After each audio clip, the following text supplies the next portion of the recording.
Did you take all the plastic off?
Really, thank you all for coming on this evening. It is an honor for me to be able to speak and help others improve their finances.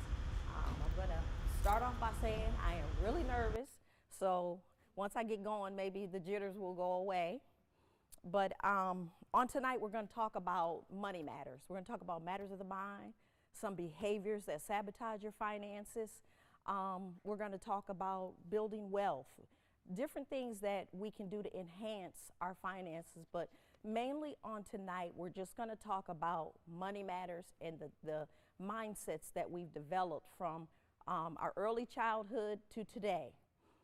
We're also going to have a 4-part session. This is one of the 4 sessions that we're going to have. And the next session is going to be on budgeting and setting goals. Then we're going to talk about debt and eliminating debt. And the last session is going to be talking about credit, how to build your credit, how to improve your credit, what your credit score consists of. So before I get started, I just want to kind of touch base about who I am, and some of you know me, some of you don't. I am the 14th child, born and raised right here in the great city of Niles, raised up on Ferry Street. I grew up in a blended family, 11 kids and 2 adults living in a 4-bedroom, 1-bath apartment. A home, and had some great experiences. Grew up with a non-orthodox upbringing. My brother, who is 20 years to me, is the one that raised me. When at the age of 2, my mother passed away from cancer. And so my brother and his then wife undertook the task of sacrificing their lives to raise 7 of my siblings that were still left at home, and his wife had 4 children.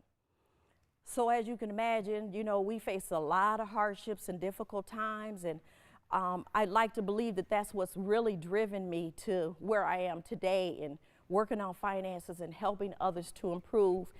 There's a lot of different situations that I've encountered that kind of qualifies me for this. I remember growing up, I always had the desire to lead. Was kind of a little bossy. With me being the youngest, I always took charge. I was always the leader. Whenever we decided to play, you had to be real creative back then because we didn't have a whole lot. So I was the boss. I was always the big business owner. And I remember I had a store, and I was the owner of the store. And for some reason, all the older kids just let me boss them around and decide how things were going to be done. And I remember in my store, you know, back then you would get prizes in the cereal boxes in the Cracker Jack. So I would get the prizes out of the Cracker Jacks and the cereal boxes and would sell them in my store. And I always just felt like I wanted to own my own business. I had an entrepreneurial spirit. But along the way, we were like really poor. And I didn't even know it because my brother would always take nothing and turn it into something. He always made a way. So it wasn't until I got older that I realized that we were really, really poor. And I was like, wow, you know, once I got old enough to, you know, get to middle school and high school, and I started seeing, you know, the different things with kids, you know how it was a big thing when school starts and you get buy new school clothes and stuff. And I was the one that was really fortunate out of the whole family because I was tall and skinny. And so my sisters and everybody else was a little bit heavier. So I escaped being wrapped up, tied up, tangled up in hand-me-downs. And I was just so thankful for that. But I'm sharing my story with you on tonight to let you know where I came from. And in case there's someone here tonight that may think that because of their upbringing or the things that they've experienced in life that they can't obtain financial freedom or build wealth. And I am a product of being able to escape all of that. And so in 2017, I decided that I wanted to do something with my talents, that I wanted to share my gifts. So then I went to a mentorship program with Dave Ramsey. And I went there for a week. And then after that, I did a year-long mentorship program, and that taught me a lot. So I've invested in myself. I have researched and studied and did workshops and training that prepared me for such a time as this. And with my education, so just to let you know, I'm not here just starting a business and deciding that, you know, I'm just gonna start doing financial coaching. I've prepared myself for this, and I don't take this task lightly. So on tonight, when we talk about matters of the mind, and forgot to move the slides. So when we talk about matters of the mind, and the mindsets that we are brought up in, and the ones that we carry, and the behaviors that impact our money, matters of the mind are connected to how we spend our money. One thing that I know, or two at least, that has impacted me is generational poverty. I'm third generation poverty. I was third generation poverty. My grandmother, my mother, and then me. And so I figured it's time to break that curse. It's time to do something about what I have and how I'm going to work with it. And then you talk about culture. Culture is just the way of living for a set group of people. And it's just the way you're brought up. It's passed down from generation to generation. In your culture, it impacts what you believe, how you think, what you think about money. We didn't talk about money when I was growing up because we didn't have it. So it's like it was one of those things that was kind of taboo. You just didn't want to talk about it. And we lived, you know, below poverty, I believe. And then material things. I didn't really get caught up in material things because we didn't have it, so it wasn't something that I really felt like I needed to concern myself with. The piece that I really feel is lacking in many households is financial education, financial literacy. It's really not taught in the schools. In homes, we don't talk about money, and most of the time when we do, we're arguing. Money is one of the biggest causes of divorce today. And so when I do my workshops, I try to think about giving you something to think about. So I call them food for thought and a call to action. I'm going to give you a lot of things to think about, and then I'm going to give you some form of action that I'm going to need you to take that's going to bring you closer to financial freedom and building wealth and saving and building an emergency fund and getting out of debt and improving your credit. So there's a lot of things that is wrapped up in financial literacy. And on tonight, we're just going to scratch the surface, and then as we go on from one workshop to the next, we're going to build on that. And so I'm going to expect some commitment and consistency from you all. I'm giving my time, so I expect for you all to put the work in. So when you think about matters of the mind, there's some things that impact your money. Your mindsets, how you think, what you've been taught, your values, what do you believe, and then your behaviors, what you do. And a lot of times, what we believe and what we do is not in alignment. When I ask people what are their goals, what do they value in life, and then I look at their how they're spending their money, it's totally out of whack. And then when I ask them, how do you view money and what it's intended for, they just think to pay bills. And it is a lot more to that, a lot more to how you view money and what it's intended for. And when asking them what are their values, a lot of people they can't answer the question. And I'm like, well, what do you want in life? Do you want to have a home? Do you want to drive a nice car? Do you want an education? What things are important to you? And then I'll ask them, what are some things in your finances that you want to improve the most? And then they have a long list of things. And I'm like, whoa, wait a minute, let's slow down. And we get overwhelmed with that because there's so many things that we need to work on. And so when we think about it, once we get started, we get overwhelmed because the list is long. And so I try to teach people to take it in steps, take it in small pieces. Make baby steps, because once you do that and you start to see the progress, you gain momentum, you get excited, and then you want to go on to the next thing. And so on tonight, when I think about food for thought, what do I want you to think about? Your values shape your decisions. Your decisions shape your life, and you determine what's important and what you want out of life.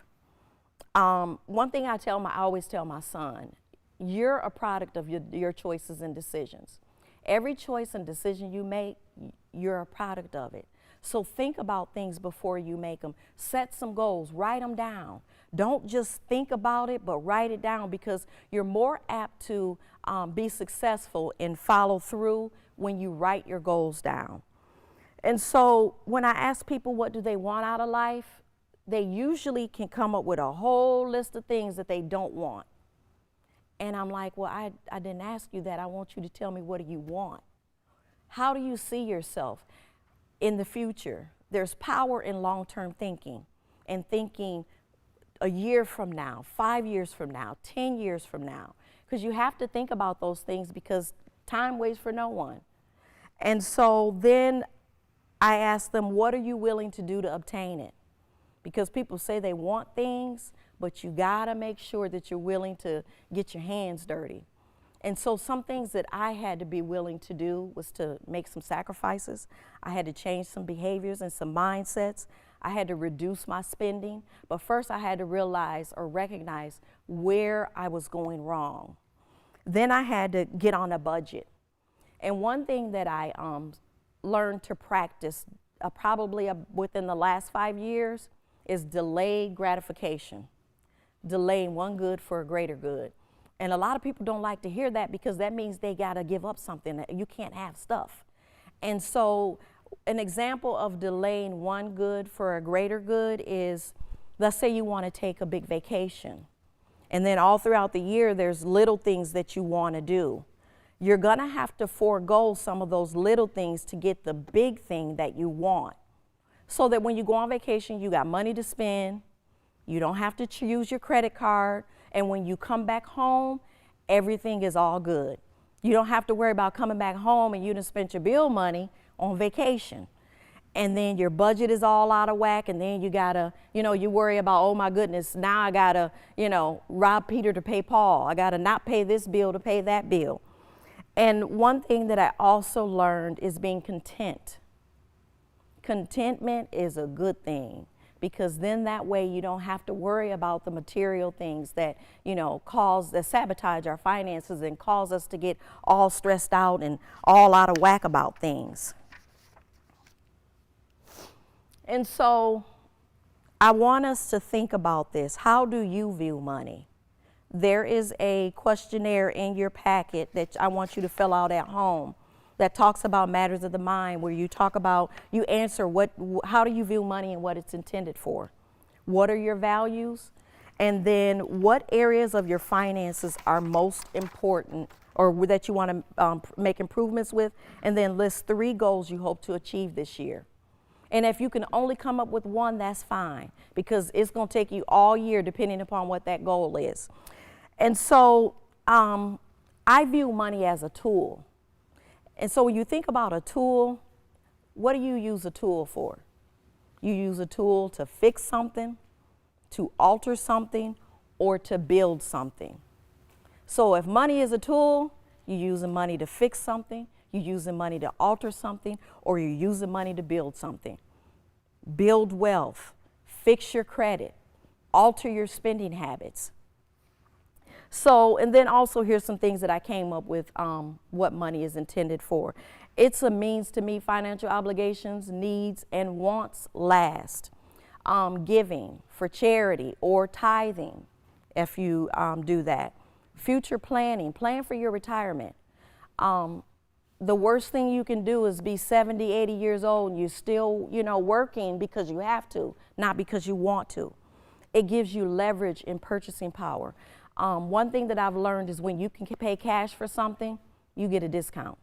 People are more apt to give you a discount or give you some savings when you're paying cash. I remember one time I had to get my car fixed, and I had a high deductible and my insurance wouldn't cover it, the expense, because I hadn't met my deductible. So I took it down to a collision place. They did the repairs, and when I went to pick my car up, the man, I heard him talking to someone about if they paid cash, he would knock so much off of their bill. But when he got to me, he was like, I'm like, wait a minute, I might be able to pay cash too. Can I get that discount? And so also he was being very stereotypical because he didn't think that I could pay cash. And I'm like, I'm gonna go to the credit union and get the cash, because he didn't want me to use my debit card because they have to pay a fee. If you pay cash, you can get a discount. So I'm like, yeah, bet, I'm paying cash, as opposed to using a debit card or a credit card. And that's also where I'm going to talk about building an emergency fund and why it's so important for that. And then money is viewed or tended for having a safety net and security. It takes a lot of stress out of you when you can have money set aside to cover unexpected expenses. And then to build wealth. One day I want to be able to live that life that I dream of, that life where I don't have to worry about, how much money I'm making and how I'm spending my money and what I'm spending it on, because I'm preparing myself, I'm disciplining myself, I'm getting myself ready so when I do build wealth, I'll know how to handle it. Growing up being dirt poor, it taught me a lot of things because I felt like I was entitled, that I work hard for my money, so I should be able to treat myself, even though I still got bills to pay, but I worked hard all week and I want to treat myself. I want to buy myself something new. Not recognizing or thinking that how that's going to affect my budget, that okay, now that you done bought that new purse or them new pair of shoes or whatever it is that you've done with the money, now your budget is out of whack.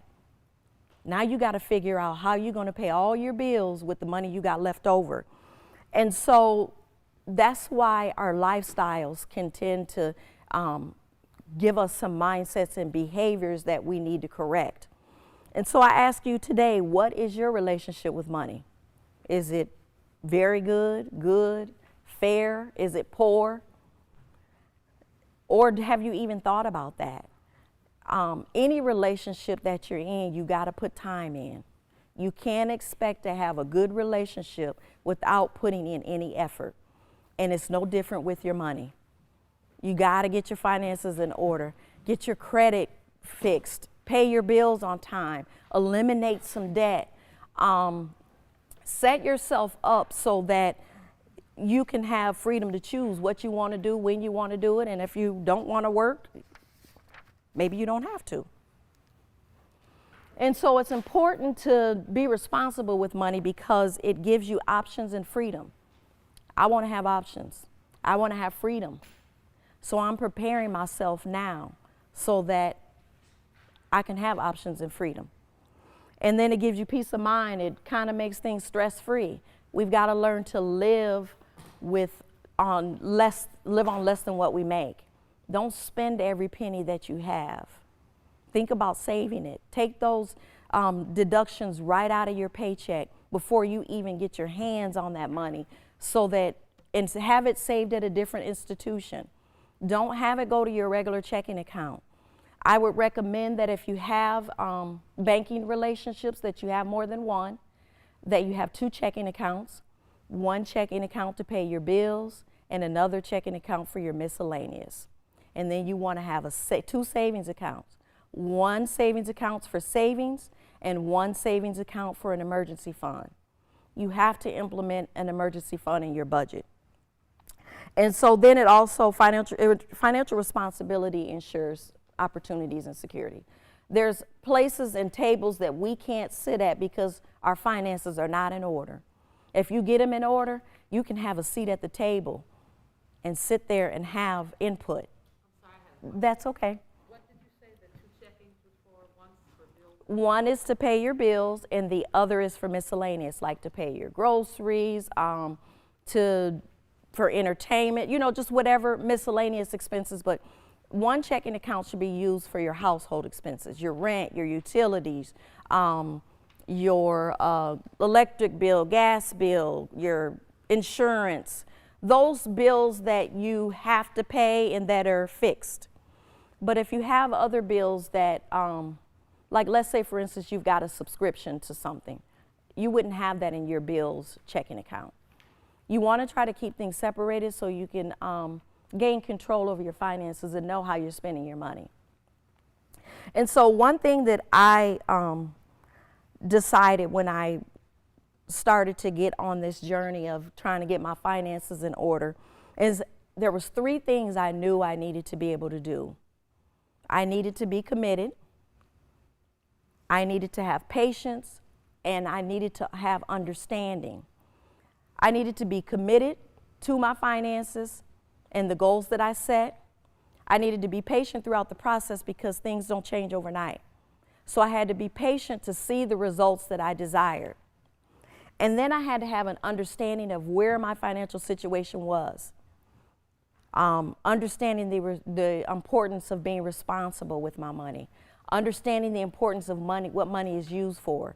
And then recognizing those mindsets that are sabotaging my finances. And so once I decided to do that, then I had to say, okay, now I got to get those things in alignment with my plan. I got to align my commitment, my patience, and my understanding.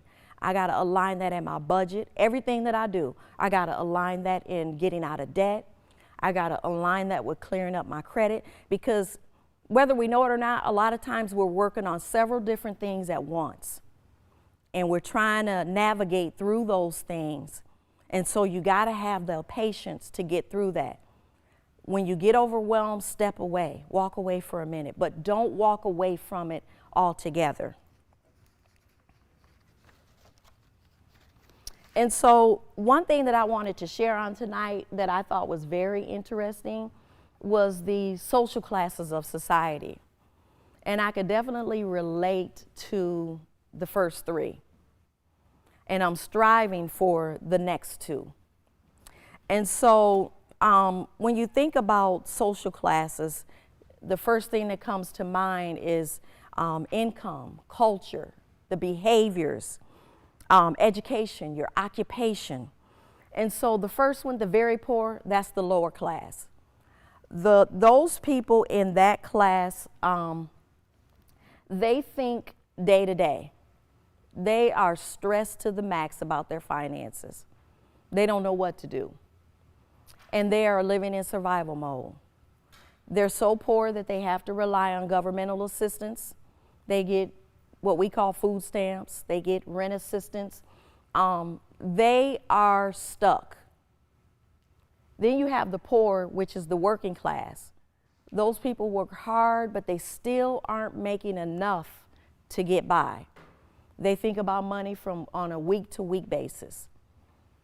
They live what one lady says, Lynn Richardson, she says they live paycheck to Monday.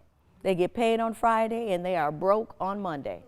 And they're living in survival mode too, because they haven't quite figured everything out. Their income levels are still low where they're not able to meet their needs on their income.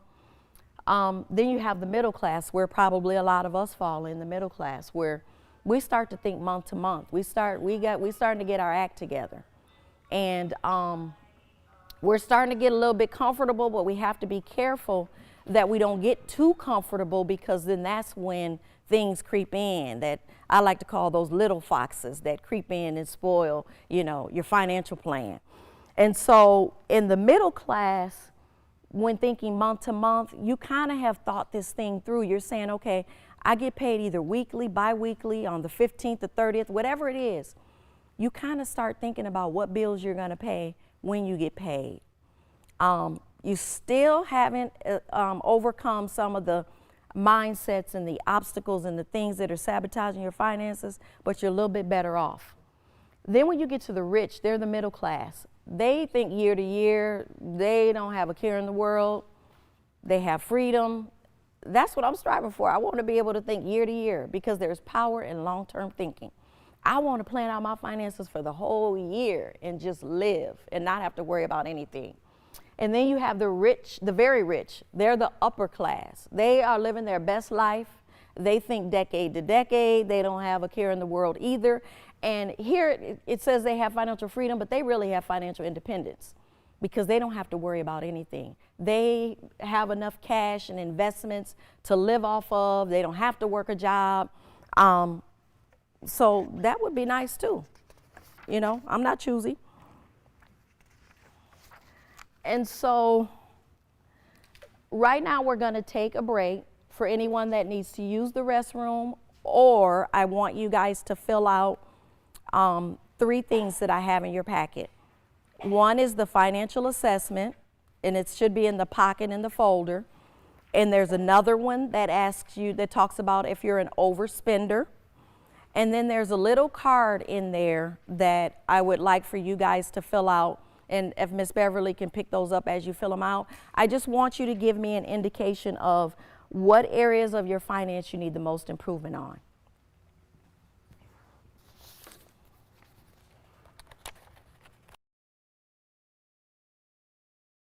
Fill those out. I would like for you to fill yours out too.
Just those two. The other one that's in there, I'm going to give you instructions on what to do with that one later.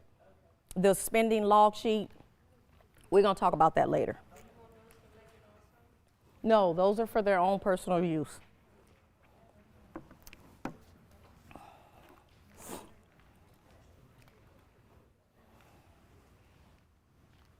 Oh, I knew it.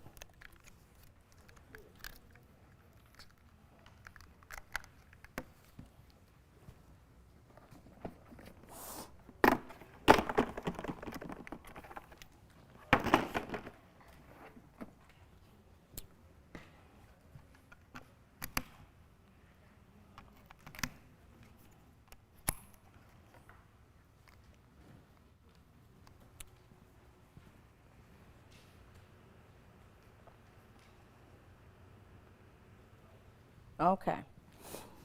All right. So those assessments, I just asked you guys to fill those out for your own benefit to kind of give you an idea where you're at with your finances, some questions to think about, and to kind of get an idea of how you're spending your money. At this time, I want to take a few minutes to talk about, we have some online guests that are watching, and thank them for participating and being a part of this on tonight.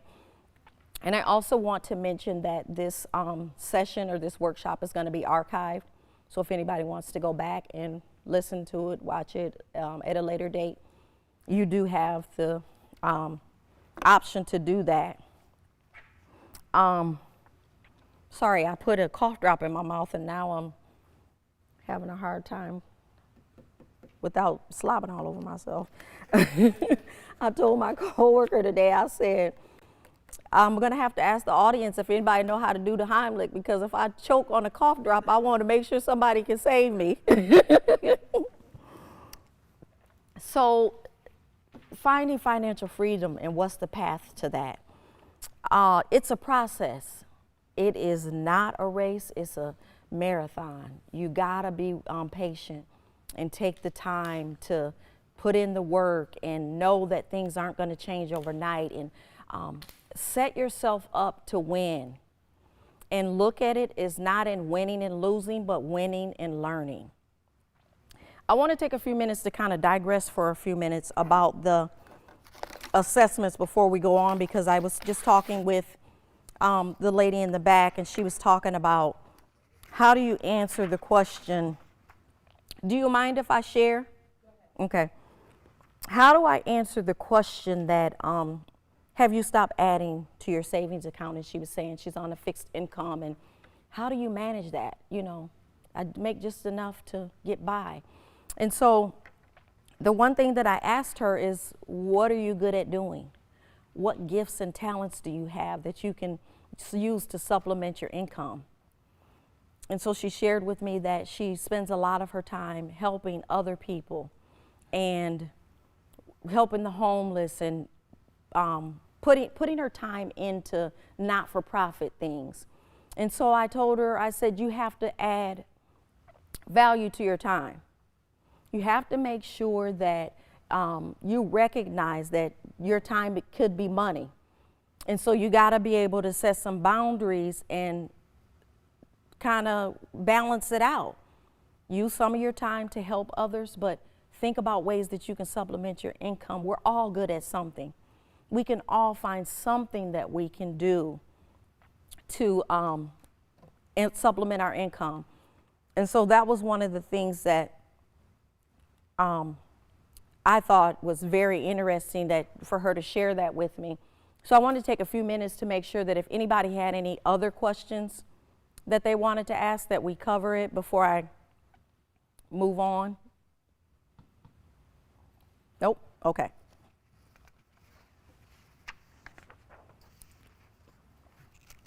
So we're going to talk about the path. What is financial freedom? Financial freedom is just basically, and I think that we can all define that for ourselves. Financial freedom doesn't have to be a cookie cutter thing that has to work for all of us. When you decide what you want out of life and what you're willing to do it, then you define what financial freedom means to you.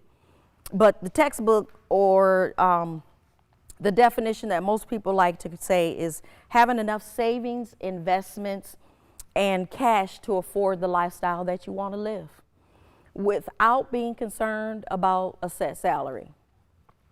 And so that sounds all good, but we all know that a lot of us we are concerned about our salary. So you have to think about what financial freedom means to you and how that is going to, when you define that for yourself, and then what you need to do to get there. And so the path to financial freedom is basically just making informed money management decisions concerning your cash, your savings, your budgeting, how you pay your bills, having that emergency fund, having an investment account. If your employer offers a 401k, make sure you're not leaving that money on the table because you think you can't afford it. I started out with 2% when I first started in the 401k plan. And I figured something was better than nothing because they were matching my 2%.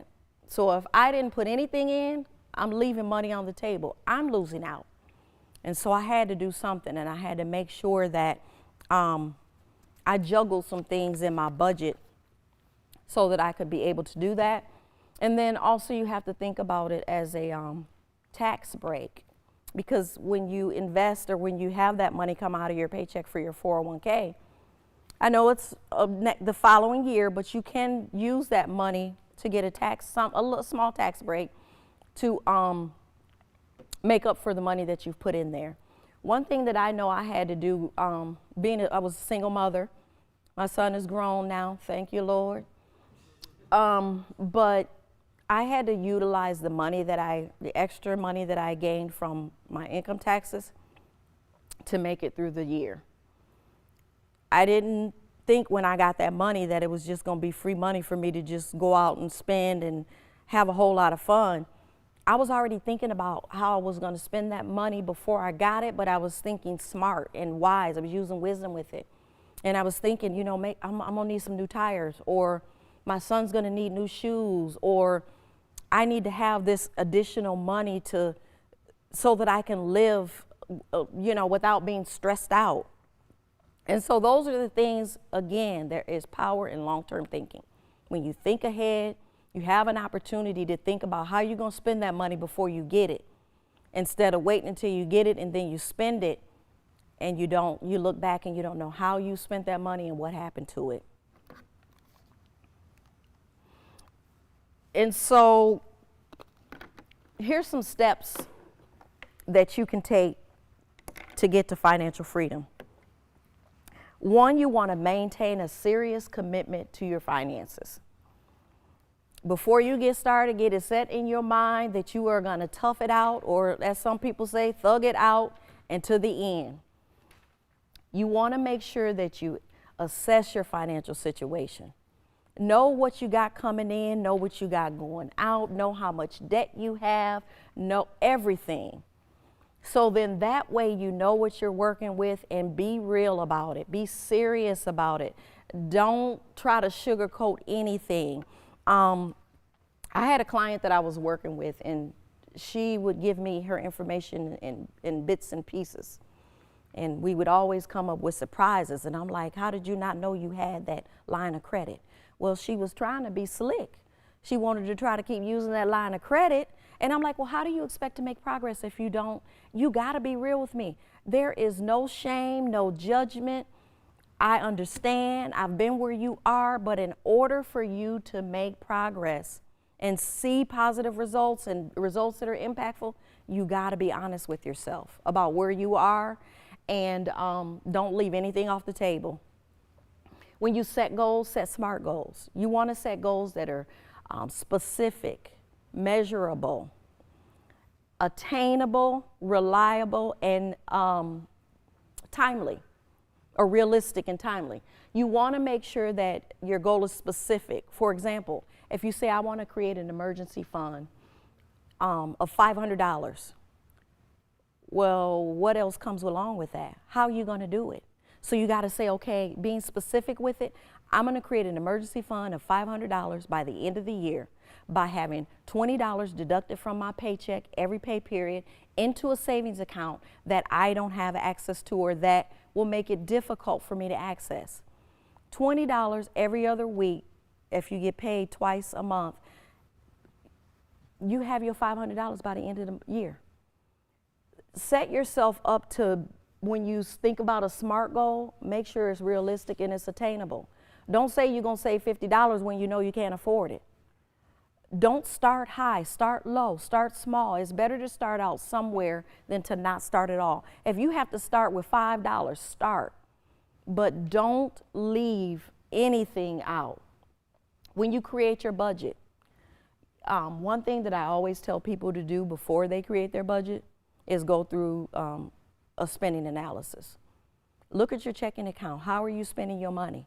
Because you need to identify the things, the behaviors, the habits, the mindsets that are sabotaging your finances.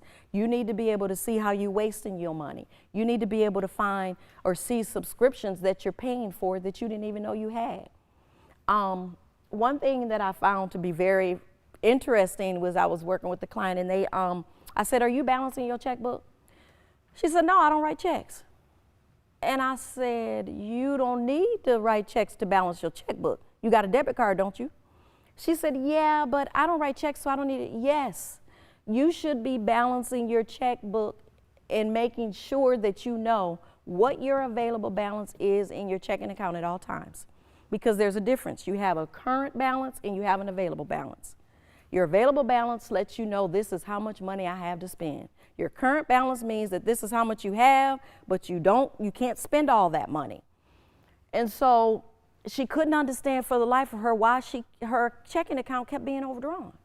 So once we took a deep dive and did that spending analysis, we discovered she was going out to eat way too much. She had subscriptions that she wasn't even using, that she didn't even know she had. Among other things, she just was in a debt up to her head. And so we had to put the brakes on and say, stop. Okay, let's stop the madness.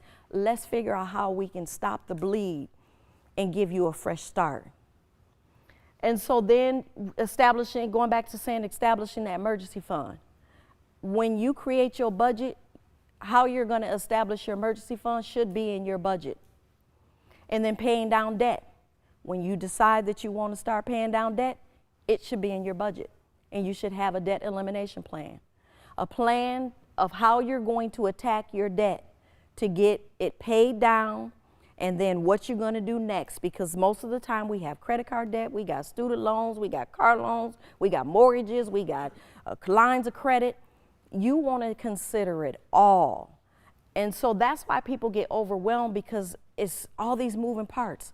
And they're like, I can't deal with all this at once. So we stay stuck.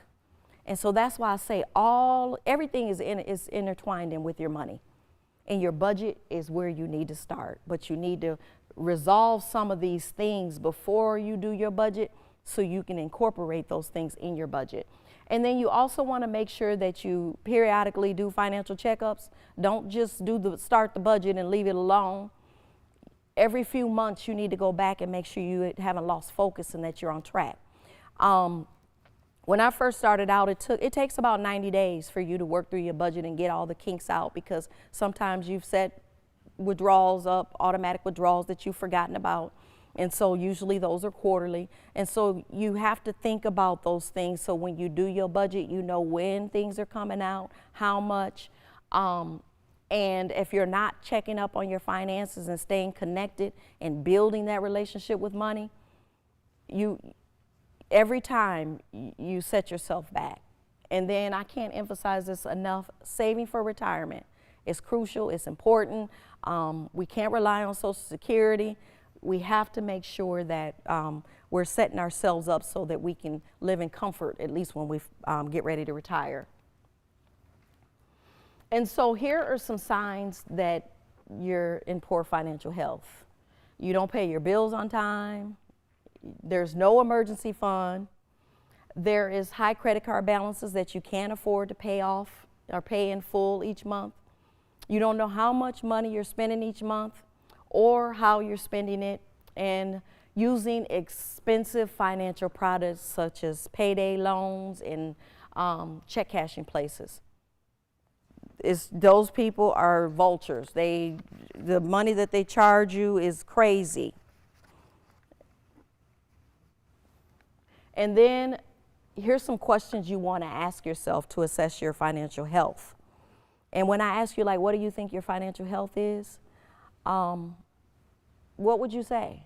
Is it good? Is it fair? Is it poor?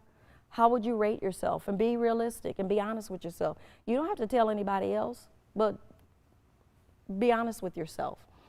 And then you want to know, what's your financial situation look like? And when that's a very broad question, but what's your salary? How much does your bills equate to each month? How much debt do you have? Are you saving for retirement? Are you building an emergency fund? All of those things you need to factor in. And do you have a working budget? You can't just have a budget, because a lot of people got a budget, but it's not working because they end up every month falling short. And so are your values and your goals in alignment with your spending? And so one thing you're going to discover when you do that spending analysis, you're going to know whether your values and goals are in alignment. Because when you fill out that sheet that talks about what do you value, and then you go through and do that spending analysis, you're going to know. Because if you got a lot of money you spending on going out to eat and entertainment, and you value owning a home, then you're not in alignment. And it just goes back to back in the 1980s when the Cavaliers were very popular. My dad had a red Chevy Cavalier, and back then they didn't have power steering, but I loved to drive that thing. But over the years, the car kind of got loose, and so we used to call it the loose car. And the reason why it was loose and driving all over the place, because it was out of alignment. The front end alignment needed to be fixed. So I would be going in one direction and the car would be trying to go in another. So the easy fix was just to take it to the shop and get a front end alignment done on the car. So it's no different with your finances. When your finances get out of alignment, you got to take control and get them back in alignment. And what you do to get them back in alignment is by recognizing where you've gotten off track, and looking back at your plan and regaining your focus, altering some things if you need to. And so then you want to make sure, does your income afford you the things that you need? And a lot of times it doesn't. Sometimes we don't make enough money to afford just the things that we need. And so that's how sometimes we develop that spirit or that mindset of entitlement, because we're like, you know what, I've worked 2 weeks and I get paid, and that's all I do is pay bills. You know what, nope, I'm going to do this, I'm going to do that. And then when you sit back down later to look at that budget, you're like, man, I shouldn't have done that. But it's too late, you done already spent the money. And so that's why you have to keep focused and stay committed and being content, so that when you finally do get to the point where you've built wealth, you can handle it. You don't go crazy. You use wisdom. And then how are you spending your money? You got to identify that before you even start your budget. And again, I'm going to talk about this and beat it like a dead horse. Are you saving for retirement? It's important. And if you are leaving money on the table, shame on you, because 1-2% start somewhere. And I don't have it on here, but that emergency fund, homeowners, we know things happen. And it's always a good thing when you have that money set aside. The furnace go out, or the hot water heater needs to be replaced. Oh, don't worry about it, I got it. I'm gonna go to my emergency fund and get that money. And then your budget's not messed up, it's not impacted, and life goes on. You ain't stressed about it. And so those are the things that you need to do to assess your financial health and help you to get started. There's so many other things that you could think about or do, but Those are some of the things that I came up with. And then with all those questions being important, you also need to identify what type of spender you are. And when I started looking at this and identifying the type of spenders, I was like, oh, Lord, they must be talking, they must know me. They're talking about me. Because I was feeling like I was entitled. And I'm so thankful that I kind of broke free from that. But the first one being the essentialist. That person is, they cover the basics. They spend their money on what they need. They're not into flashy stuff. They don't worry about that. They just do what's essential. Then on the other hand, you got the extravagant spender. This person is out of control because that's all they're doing is blowing their money. They are spending money on flashy things, all kinds of name brand stuff that they can't afford. They look rich, but they are not rich, and they don't have anything to show for it, nothing of value, because they're so caught up in the material things in life. Then you've got that entitled spender that I've talked about, the person that thinks, because I work, I deserve this, and not recognizing that entitlement, you're not entitled to anything, it's a privilege. And you gain that privilege by being responsible with your money. And then the emotional spender. Yeah, I've been there too. Feeling sad, feeling down on myself. So I figure, I'm going to go out and treat myself. And so that is one of the worst times you can go out and spend money because you always overspend. And so then you're feeling good after you done made the purchase, but then when it's time to pay bills, you sad all over again. And so you didn't do yourself any justice. And the impulsive spender. This one is a hoarder in the making. This person they do a lot of online shopping and those infomercials. They just buy stuff that they don't need. And when they grow old, they're going to be in a house with a whole bunch of stuff that doesn't serve a purpose. They do a lot of online shopping. They go, I remember years ago, when I couldn't sleep at night, I'd turn the TV on, and QVC and HSN and all of those on all night, all day. And you're like, man, is there anything else? No, QVC. So I'd get up and get my credit card out, and I'm gonna buy this. And I'm already convinced myself that I need it, and I'm gonna use it. Then when I get it, I don't even know I have it. I done put it up somewhere and forgot all about it. And then I have to end up selling it, and I don't get my money that I paid for it because nobody's gonna pay full price for anything if it's used. And so my siblings kind of joked with me about that because once I had a house and I had a basement, oh, good Lord, I had all kinds of stuff down there.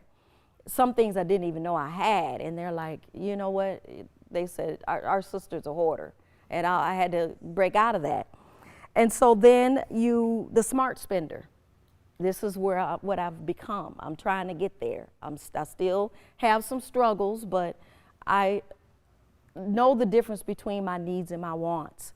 And I think before I make large purchases, probably overthink. I remember one time I wanted to buy myself a sleep number bed. And I went to the store and I started looking around at all these different beds that they had, and it was overwhelming. I'm like, oh my gosh, why do you have all these beds in here and they all got different benefits and all do different things? And I said, you know what, I got to go home because I got to go home and put all this stuff in a spreadsheet. I am the spreadsheet queen.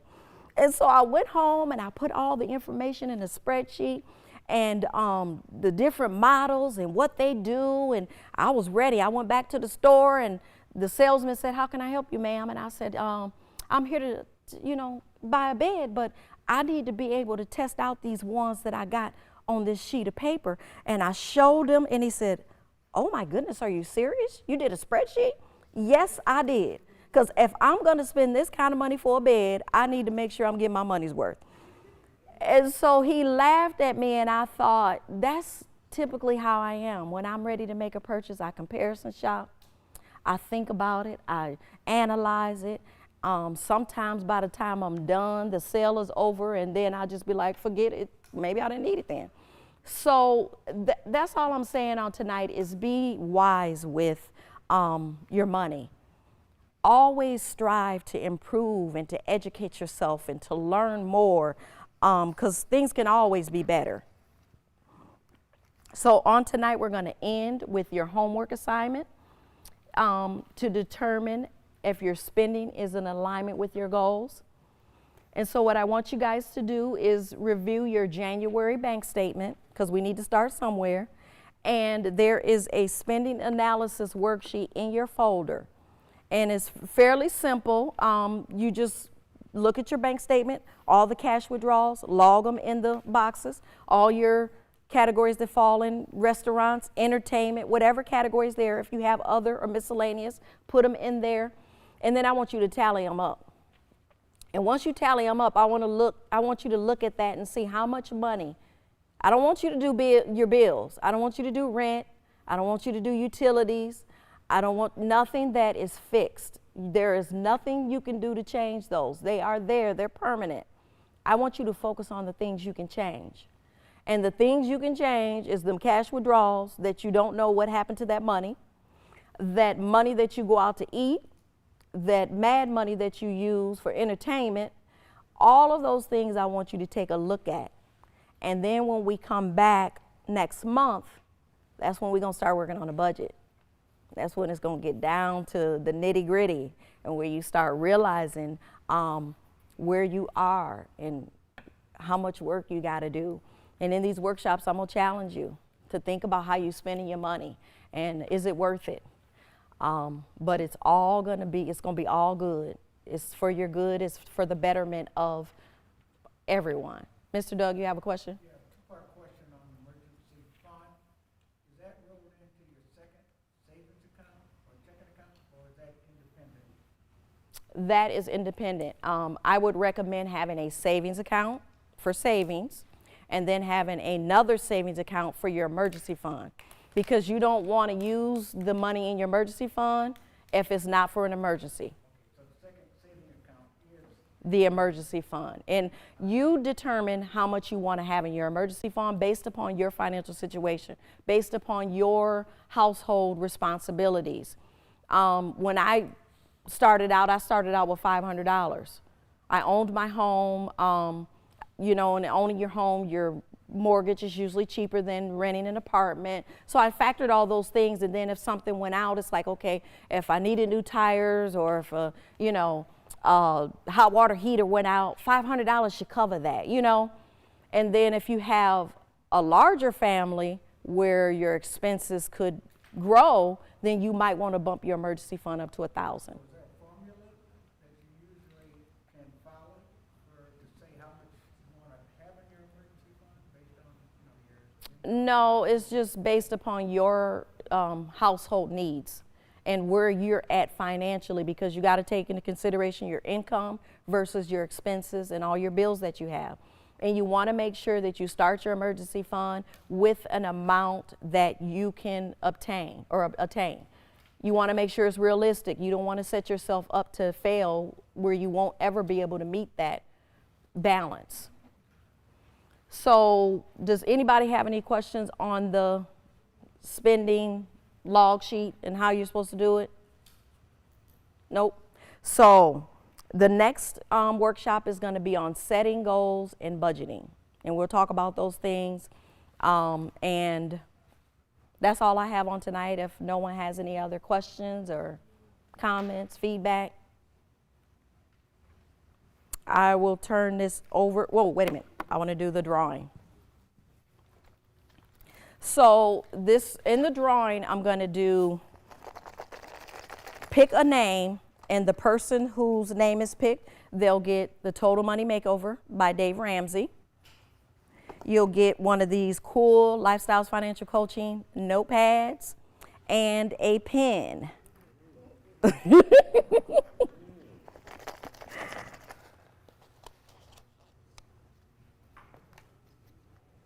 Jelana Gilliam. I know I need this. I know I need And so what I'm going to do is I'm going to keep the tickets, because the next workshop that we do, you'll get to put another ticket in here, and it'll improve your chances of maybe getting a prize because your ticket from tonight is still in the bag. So I don't have anything else, Miss Beverly. I don't have anything else on tonight.